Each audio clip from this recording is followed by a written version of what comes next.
Order ako. Ang order ko, mix and match lang din ako. Tinawag ako. Nagbayad na ako. Yung sa may mga ganyan, nagbayad na.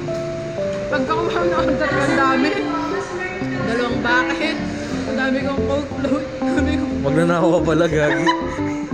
Pero, ang hindi ako kumuha pala. Ang friend ko kumuha. Pero siya, akala niya, yun talaga yung order ko. So, kinuha niya lahat. Ganyan. Pagdating sa akin, sabi niya, tara na. Ako naman na kasi, tara na. Pero ulo kayo. Pero hindi. Yung sinisipo yung talaga yung akin. Pero yung order ko, mix and match lang. Continuation lang to kasi natama ko lang.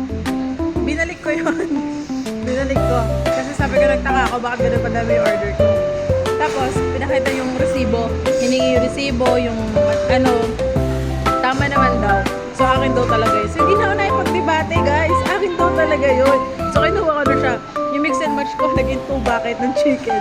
At saka, 5 coke float na may burgers and everything. Sobrang dami. Yun lang. Anong kwentong Jollibee mo, te?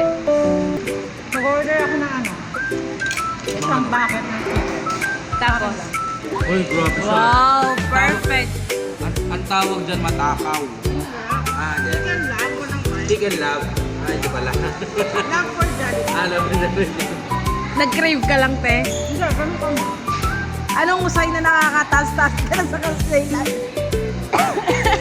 Kapag nakakapagano, nakakabili ka ng bucket. Ikaw, anong kwentong Jollibee mo? Madami. Ay, wow! Madami ako naging katrabahong Jollibee.